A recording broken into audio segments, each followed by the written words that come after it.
Yeah, well, welcome to the next installment of our weekly reading group. Today, we're really excited to be welcoming Yuxian Gu. He is a third-year PhD student in the conversational AI group and at the Department of Computer Science and Technology at, again, I don't know if I'm pronouncing this right as well, but Tsinghua, is that how you say the name of the university? Tsinghua. Tsinghua, okay, Tsinghua University. Yeah, Tsinghua University. And advised by Professor Minlie Huang. Minlie Huang. There we go. Not my pronunciation is improving, it seems. Was an intern at Microsoft Research Asia under Dr. Li Dong, and and has a background in large language models in general. Today, he's going to be going through recent work on knowledge distillation of large language models, and we're really excited to welcome you today. So the floor is yours. Yeah, thank you very much. I can share my screen. So yeah, you should be able to just press the kind of arrow up in the box. Yeah. Yeah, I should find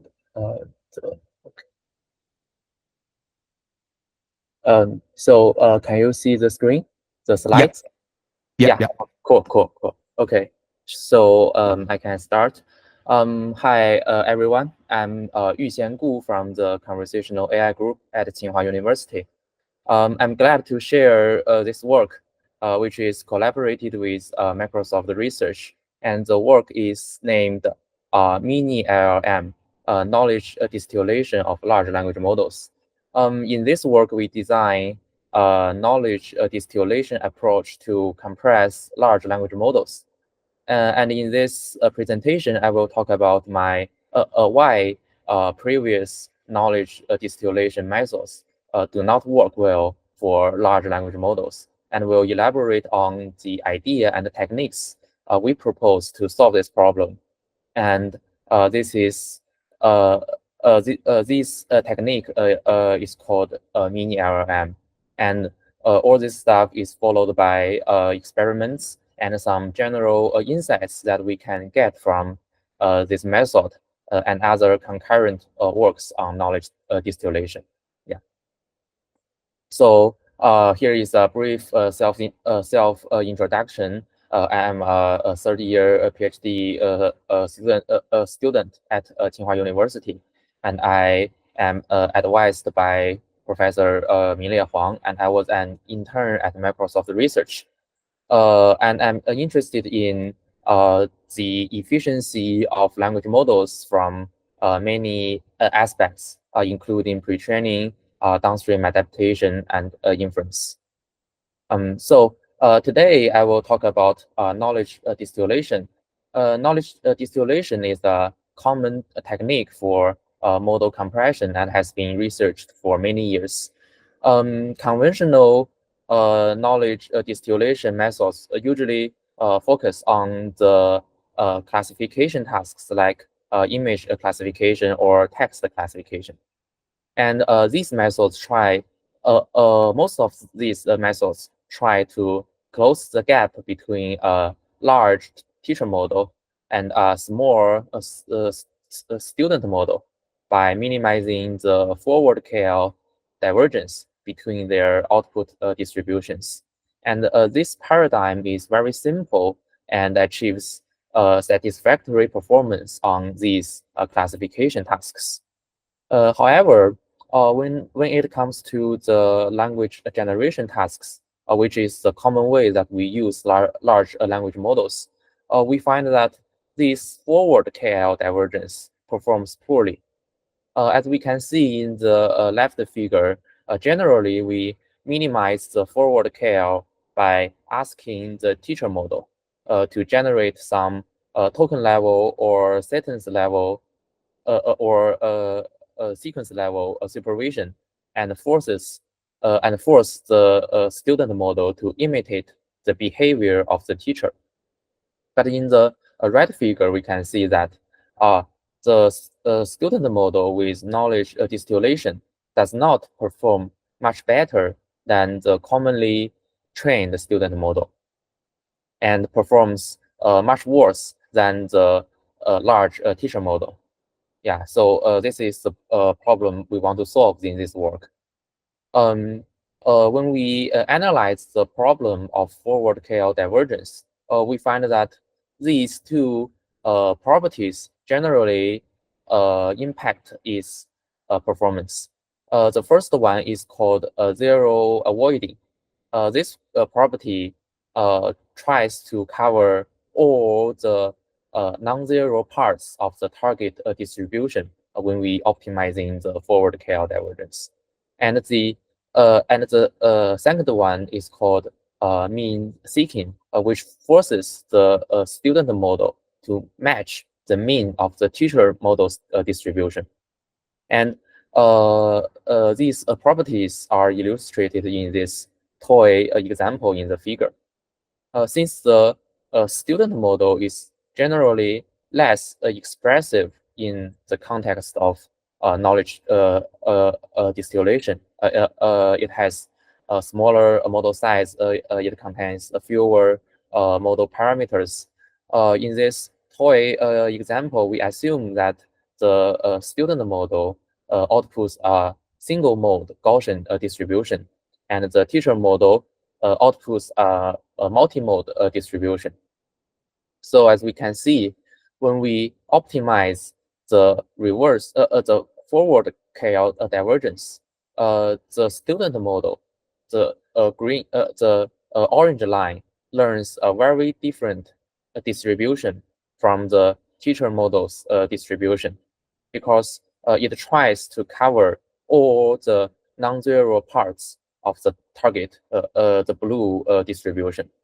And this behavior leads to the overestimating of the void regions and the underestimation of the actually important regions.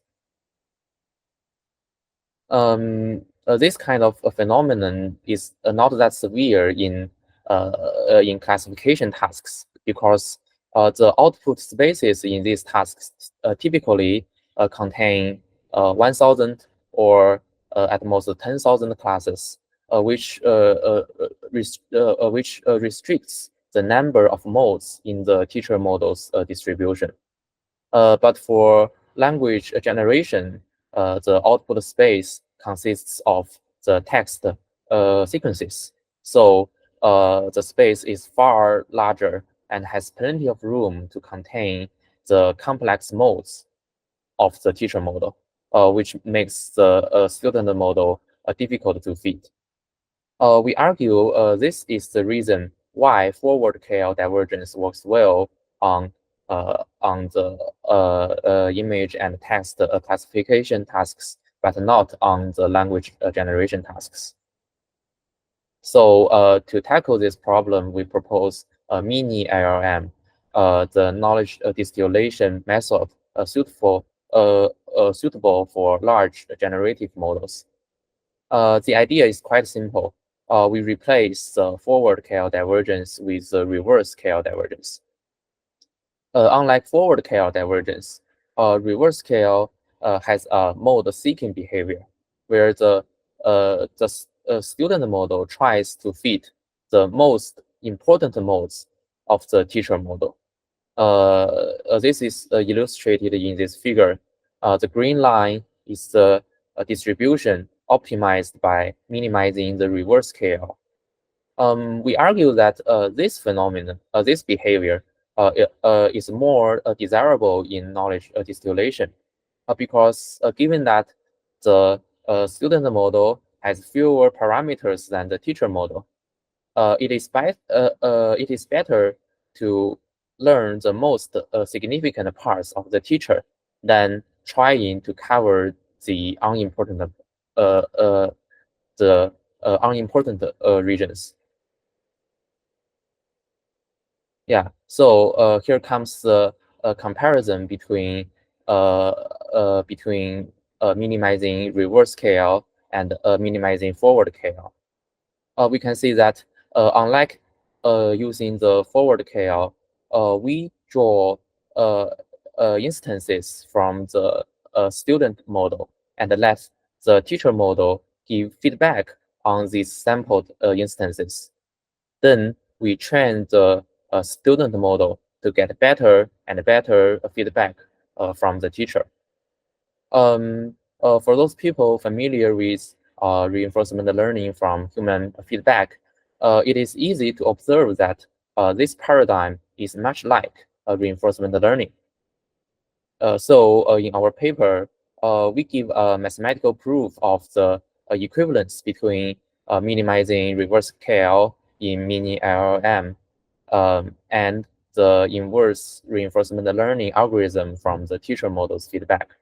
And the details of the mathematical part can be found in our paper.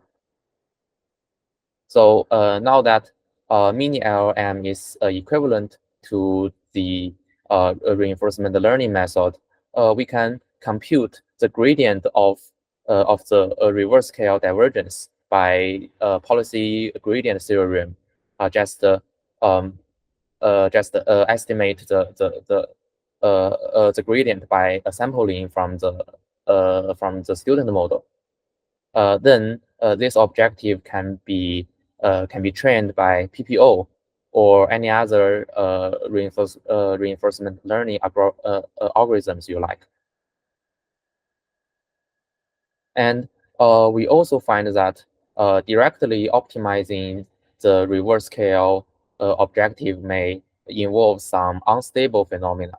So we first transform the gradient formula by splitting out the single step gradient, the gradient on the current tokens, and another term which represents the gradient of the long range information. And we find that the first term is more important in this formula. Yeah, the close information is more important than the long range information. So we can accurately compute this term by just sum over the vocabulary instead of sampling from the student model, which reduce the instability of the estimation. Then we find that sampling from a mixed distribution of the student and the teacher makes the training process more stable. And finally, we add a lens normalization trick to eliminate the lens bias of KL divergence. And more mathematical details of these techniques can be found in our paper.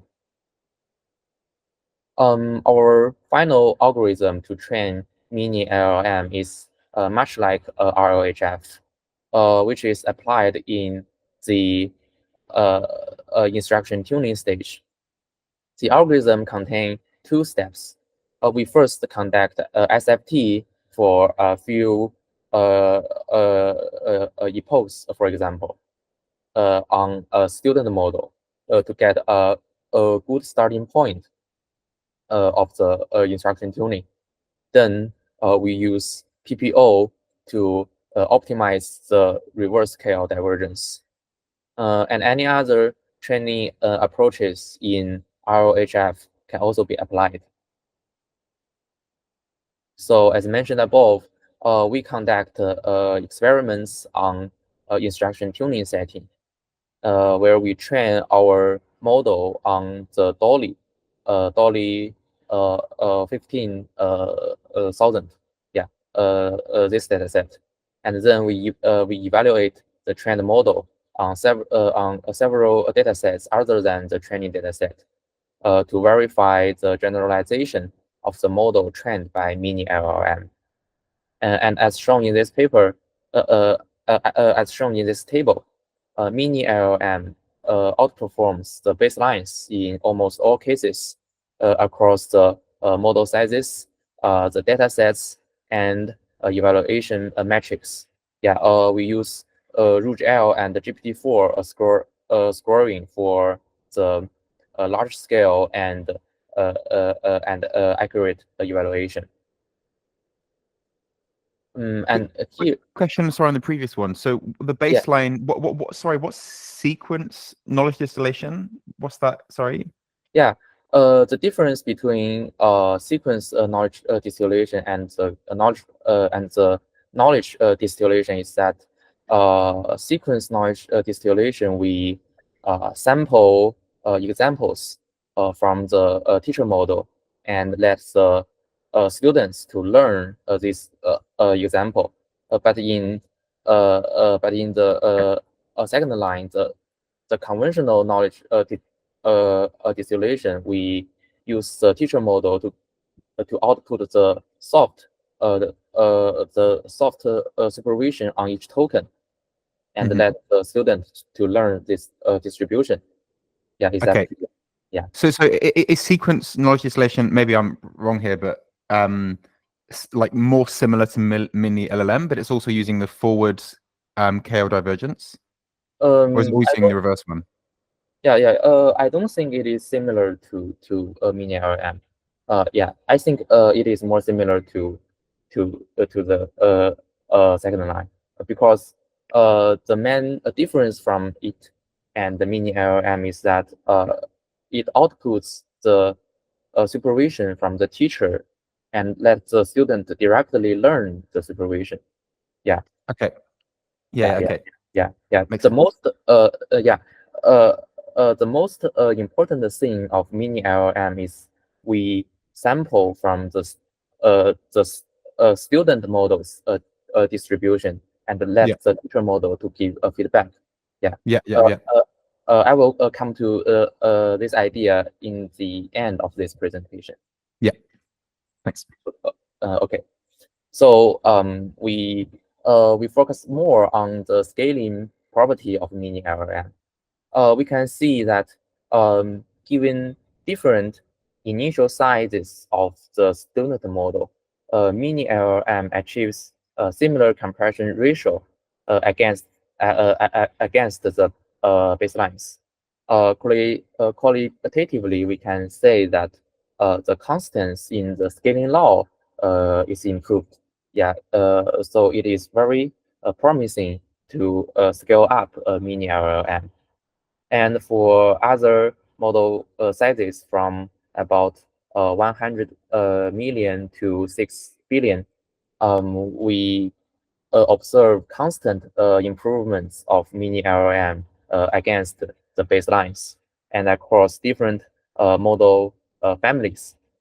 Yeah, the average performance is improved. And we also find that MiniLLM usually receives better human preference and has better model calibration performance.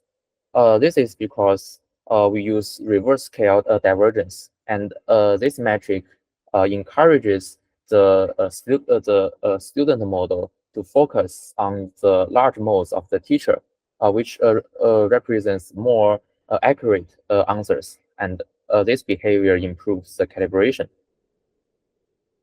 And furthermore, since MiniLLM is optimized by the policy optimization training, we can also observe some intrinsic advantages brought by these RL-like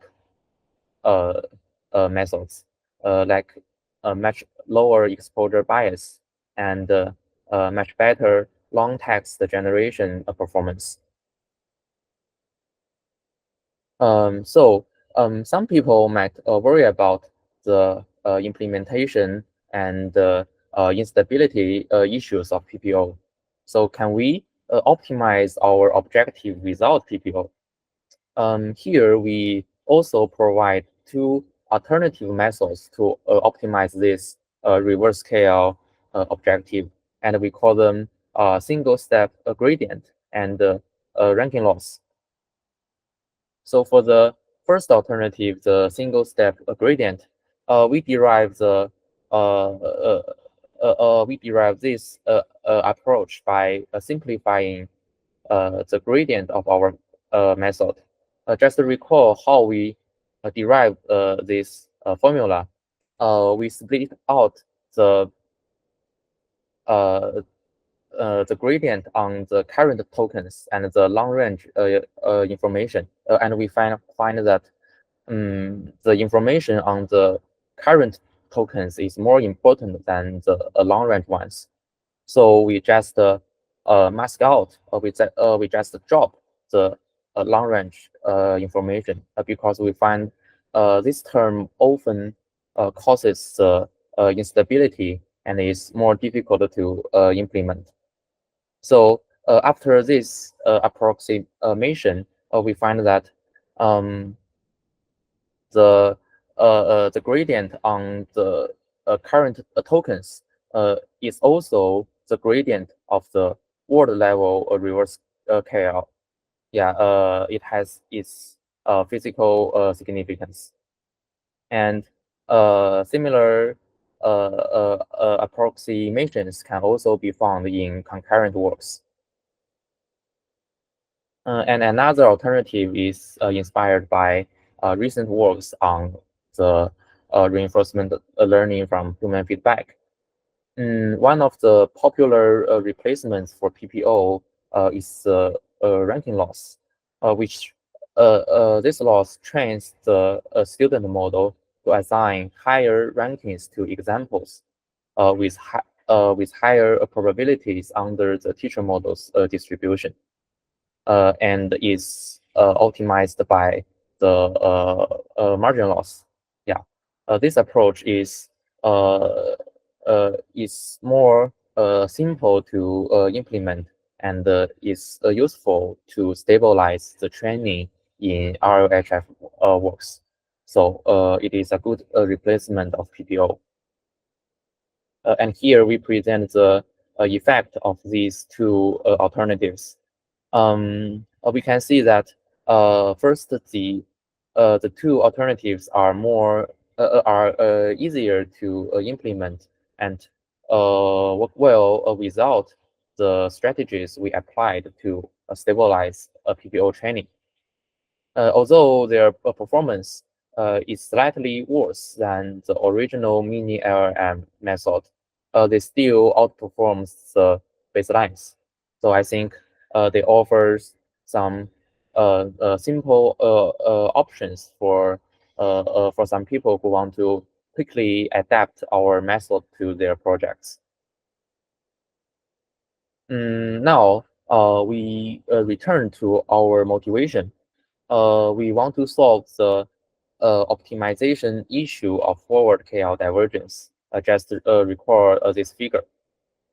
Our solution is replacing the forward KL with a reverse KL that has the mode-seeking behavior. From this figure, we can see that the reverse KL seems to lose some modes in the teacher model's distribution. So will this objective have the risk of losing the model's diversity? To answer this question, we need to first figure out what kind of diversity we are talking about. The first kind of diversity is the model's knowledge coverage. It means how does the model represent the long tail knowledge in the pre-training corpus, and this is measured by the perplexity or the simple loss on the pre-training corpus. And the second kind of diversity is linguistical complexity, which means how does the model perform in using diverse words in a sentence. And this diversity can be measured by the proportion of distinct 4 grams in the generated sentences. And the last one is called one-to-more generation. It means given one prompt, how many different responses a model can generate. So in our experiments, we find that the proportion of the distinct 4 grams and the loss or PPL on the training corpus are not significantly affected. by a reverse KL. This means the model does not lose much knowledge coverage and linguistically complexity. But we observe that MiniLLM models indeed tend to output similar responses given one prompt. But we don't think this is a bad thing in practice because in most cases, we only need one high quality and accurate answer. We don't need to sample from one prompt for many times. We think the reason of this behavior is that reverse KL ignores the modes in this probability distribution in P y given x, not the joint probability, not the joint distribution of x and y. So this distribution represents the ability to generate multiple responses given one prompt. Yeah, you can see x is a prompt and y is the generated response. And this distribution represents the ability that the model model can generate the sentences full of knowledge or full of complex words. So when we use a reverse KL, the modes in this distribution may be lost, but we think it may not be a bad thing in practice. And this probability distribution is not affected much. So just reconsider the original motivation. Yeah, we want to solve the optimization issues introduced by forward KL divergence. Then we are curious about are there any other solutions beyond the reverse KL to this problem? Some concurrent works also explore like JS divergence or total variational distance to characterize the difference between the teacher model and the student model. We also conduct some experiments comparing MiniLLM and these methods. We found that the essential improvement from these methods, also including our MiniLLM, comes from sampling sentences from the student models and giving feedback from the teacher models, just like I have mentioned before. Mathematically, we can notice that these metrics all contains the process of sampling y from the q theta, which is the student's distribution. In other words, the small model should learn from their mistakes, should give a response and see how the teacher give the feedback, not just imitate the behavior of the teacher. This conclusion is similar to the paradigm shift from behavior cloning to inverse reinforcement learning in the RL's field. And I believe this principle would be useful for further improving knowledge distillation methods on large language models. So in summary, this work, we design a method called MiniLLM that is suitable for knowledge distillation of large language models. MiniLLM minimizes the reverse scale divergence between the teacher and the student model, which is optimized by PPO, just like RLHF. And our experiments show that it achieves 1.6 to 2 times model compression across various model families and sizes. And this improvement is consistent across many families and model sizes. I think the takeaway message would be the conclusion I just mentioned. The student model should learn from their mistakes, not just imitating the teacher. Yeah. I think this is the end of this presentation. Thanks for your attention, and our code, our paper are both released, and many issues and suggestions are welcome. Okay, thank you again. Amazing. Well, thank you very much. Let's all give a big round of applause with our emojis. Again, really amazing, really great talk. I definitely have a ton of questions. I guess if there's any questions in the room, then we can go through. So if anyone has any questions in the room, then feel free to raise the hand. Otherwise, I can kick off. I guess first question would be, yeah, like how much do you think changing the loss would change? I know there's also kind of the Wasserstein distance metric and things so there are like obviously symmetric measures that are not like asymmetric, like the KL divergences. And Yeah, I know yeah. that I know I think it's a Wasserstein. I think that's how you say it. I think the Wasserstein GAN was pretty impressive. I remember when that came out. And that moved away from using KL divergence and got some impressive results. Yeah, how important do you think the loss function is? And do you think that maybe there's something better than the reverse KL divergence for this? Yeah, it's a very good question. I think it is related to the essence of these kind of methods. Yeah, I just mentioned there are also many works using other metrics to measure the distance between two distributions. And I think the most important part is the red rectangle. Yeah, the sampling from the student model. Yeah. Yeah. Yeah. So in a forward KL, you don't need to sample from the student model. So it can does not work well on generative models. But in these metrics, also including reverse KL or maybe other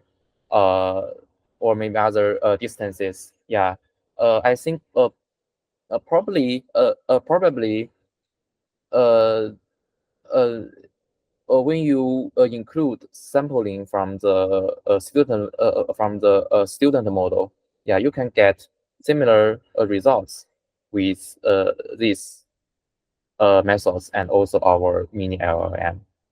Yeah. Yeah. No, that makes sense. I guess it's not exactly related because it's a slightly different thing. I guess it's not so much based on compressing and doing model distillation, but like how much do you think that there is room to, just in general in LLMs, try to leverage the discriminative ability of LLMs to actually improve the generative ability of the LLMs? I know that obviously, I mean, when you do RLHF, you often have a model that kind of says how safe or how good something is, and that's then trained based on human feedback and so on. So I guess that's kind of how you then do push things further. But I guess, yeah, I don't know. I guess a more broad question is, what do you see as being the clear next step to push further? Like, what do you think the evolution is going to look like in this kind of line of work? Yeah, I think a clear next step of this kind of work is to move the knowledge distillation process from the fine-tuning or instruction tuning stage to the pre-training stage. Yeah, actually, we are working on this project. Yeah, because actually, we believe the pre-training stage is a critical stage that large language models obtain their amazing generalization capability. Yeah, so I think the knowledge distillation or any other maybe model compression methods should happen in during this stage. Yeah, and the negative and the sad reality is that some classical knowledge distillation methods, also including MiniLLM, does Yeah. not very well during the pre-training stage. Yeah, so we are just But working on this. but by during the pre-training phase, do you mean like as the model is being trained, or do you mean like taking a non-instruction tuned model, just taking the base model and trying to apply model distillation directly onto onto yeah, do you mean applying this to a model that has been trained auto-aggressively during pre-training and Yeah, that's it? Or do you mean like this would actually happen in during the pre-training itself? I mean, using the knowledge distillation methods to train the model from scratch. Ah, okay. So Yeah, not model distillation to actually train the smaller model from scratch, basically. yeah. Okay. Yeah. Okay, interesting. So, I mean, you then imagine that what you could do is like, let's say you have just if I understand correctly, basically you have like a 13 billion Mm, parameter model or mm, whatever, and then you're going to try to get your 7 billion parameter one, yeah. and you would actually start with an uninitialized 7 billion parameter model, and you would train it from nothing, from a random initialization, purely using knowledge distillation from the teacher. Is that what you mean? Yeah. This is the kind of paradigm we are exploring. Yeah. But Okay, yeah. interesting. I know there are some methods like we call them maybe knowledge inheritage. Yeah. Yeah, Yeah. You slice the large model and yeah, initialize the a small model and train them. Right. I yeah, think this is another kind of knowledge distillation. That these methods are a white box. Yeah, you need yeah, the four parameters of the large model. Yeah, but when yeah, we there are some cases of the black box distillation. Yeah, we only have um the the the the output distribution, or even only the outputs. Yeah, the yeah, sentence generated by the teacher. Then yeah, yeah, in these cases, how do we yeah, do a knowledge distillation during pre-training? Yeah, we are thinking of yeah. uh this stuff. I actually don't know. I should know this, but does GPT-4 give the distribution, or does it just give the text? Yeah, they take a middle. Yeah, they give the probability of the Oh, top five tokens. Yeah, but nothing else. in their distribution. But I Okay. don't know whether they bind this option, because I remember just a few weeks ago there is a paper which claims that they can guess the hidden states. Yeah. No, I Yeah, saw that actually. yeah, Yeah. from the GPT-4 Yeah. output. So I don't know whether they did some defense on this. Yeah.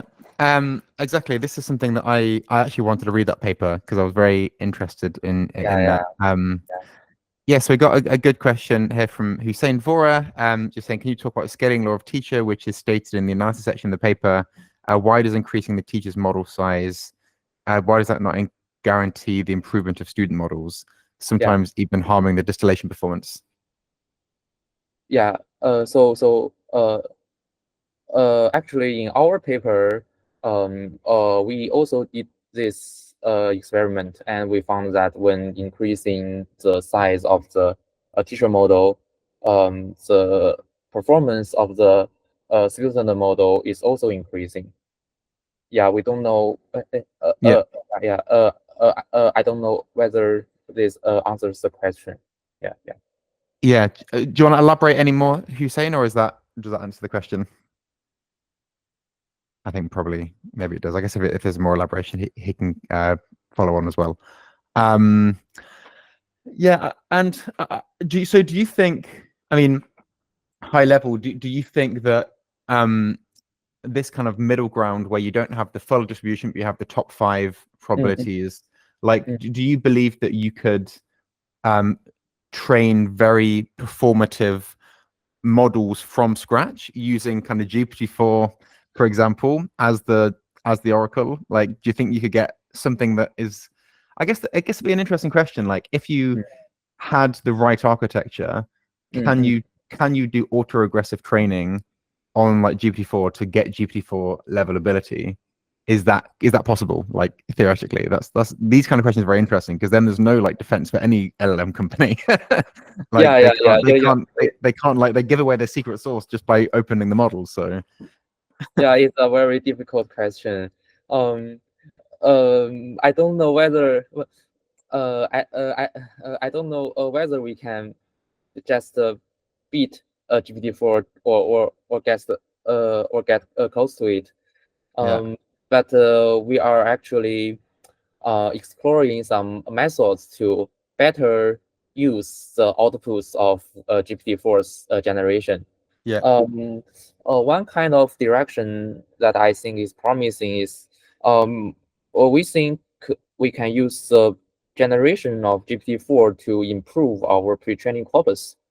Because you know, the pre-training corpus is very important for pre-training. Yeah, Llama 3 uses 15 trillion tokens for pre-training. Yeah, that's incredible.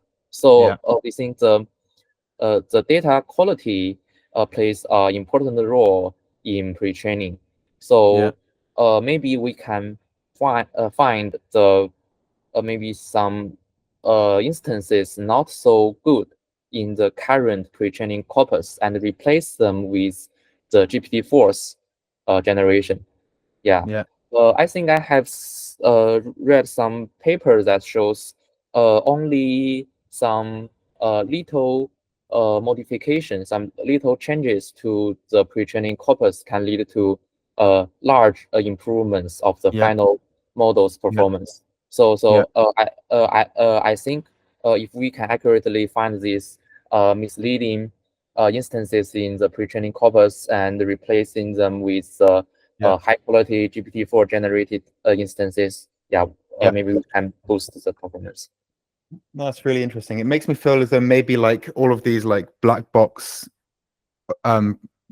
proprietary LLM endpoints will kind of could lose their motive. I guess if you can kind of show that with some very intelligent sampling of these models as a form of like generating a highly kind of efficient and curated data set, and if you can kind of show that, like, it'd be interesting if you can take like I don't know, Llama 7B or something that's been trained, and you have one that's totally uninitialized, and can you like reach the same level of the Llama 7B performance just by doing this kind of distillation approach from scratch? And if you can do that and you can like match the performance, then it suggests you should be able to do it, I guess, for other bigger models and things. And then I guess if people write algorithms to like very intelligently probe GPT-4 to get like a perfect data set, like whatever proprietary data that they've got trained and hidden away, like it's kind of latently observable through it's kind of observable to some extent through the API, and you can then kind of, there's going to be no data moats in a way if you can prove that. And that's super interesting. We are working on this. What's the right thing to work on? It means that then there's no such thing as like a true black box proprietary LLM, because kind of to make the product, you kind of need to reveal, you know, the data or some view of it in some way. So really interesting. Anyway, this is, I find this super fascinating. There's I kind of want to go through the paper in more detail. Actually, there's a lot, I think, of interesting ways this can go. Thanks. Any other questions in the room at all from anybody? So we got Yuxian Gu again. Yes, well, so Yuxian, just for the recording as well, so just saying he was assuming that reverse KD would capture more greater than 0 values of the target distribution if the teacher model is bigger. So the progress should be linear. Just wondering why it's not. Does that make sense? I didn't fully follow that actually, but Well, what do you mean make sense? Yeah, yeah. You don't think the teacher model has more modes than the student model, or something else? Yeah, do you want to unmute maybe Hussein? Otherwise, no worries if you don't have a mic connected, but it would be good to maybe get a clarification. So fully follow that. Yeah, I don't quite understand. Could you? Yeah. Yeah. There was one actually just related to this. It's just to kind of follow on from the point I was making. There was one thing I was just going to say, which is that technically speaking, even though the reverse KL divergence is obviously mode seeking, it still does have some leaning towards the other smaller modes as well, but just way less so, if I'm understanding correctly. Actually, we just kind of, to refresh my memory, found this article, and there was a nice image there that kind of showed that basically showed the difference when you are trying to optimize a Gaussian to kind of optimize towards a two-headed distribution. And like I guess it's still like is swayed a little bit by the other modes, but much less so, I guess. Oh, so you mean the reverse KL maybe have the tendency to seek the small modes, not the large modes?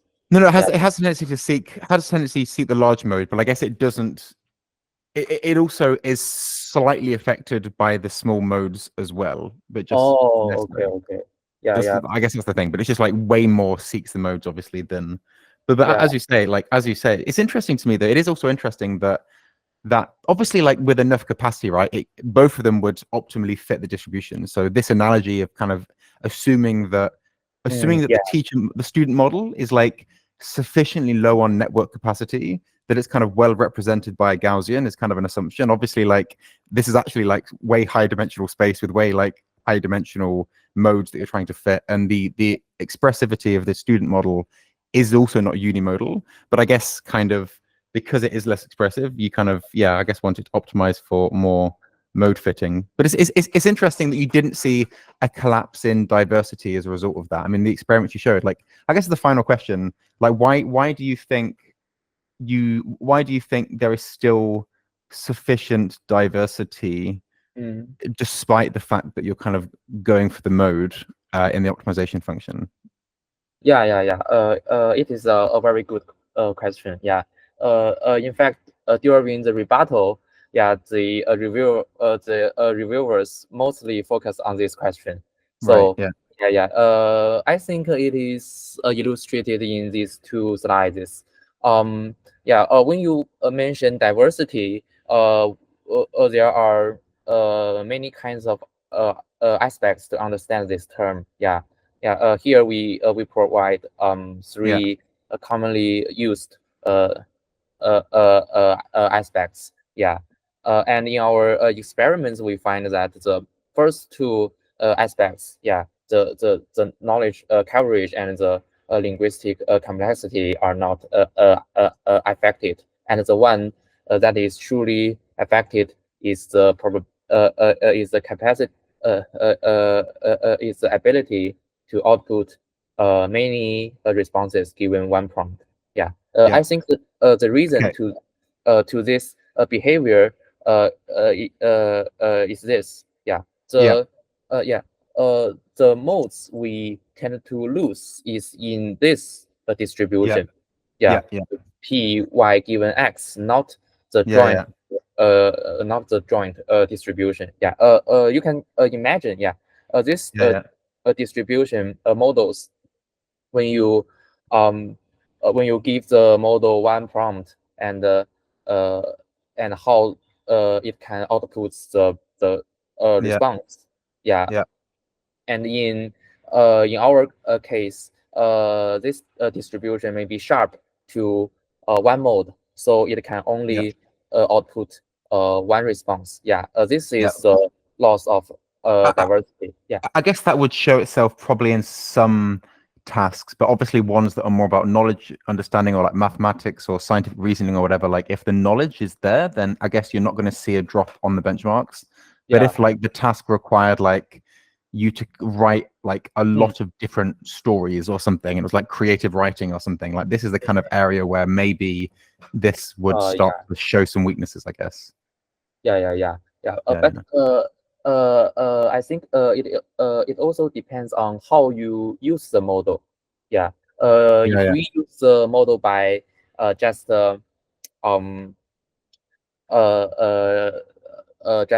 sample from it for multiple times given one prompt, then you may not get what you want. You get only the same examples. But I guess if you change your prompt to write 3 stories for me, then maybe it will perform that's true. better. That's true. I guess if you say, I mean, one thing you could do is like write 3 stories for me instead of saying write me a story 3 times and like having a high temperature and stuff. So I guess there's ways around it probably, but I guess obviously there is something that's being lost, which is, I guess, is just like all of the other like smaller modes of like responses you're saying. But I guess depending on the task, there's ways you can get around that probably. So anyway, I could ask questions all day, but I think I'll let you get back to all of your important work. But let's give another round of applause for Yuxian Gu, and obviously, like, if you do when you get this next piece of work out, obviously would really love to have you join us again. It seems like very exciting if you're now trying to get knowledge distillation at the pre-training phase. This seems incredible, so very much looking forward to seeing that. I'll have my eyes on archive and looking forward to that, and hopefully have you join us again at some point later in the year. Thank you for inviting me. Of course, it was a real pleasure. Okay, thanks everybody. See everybody in the session same time next week. Thanks a lot, everybody. Bye bye.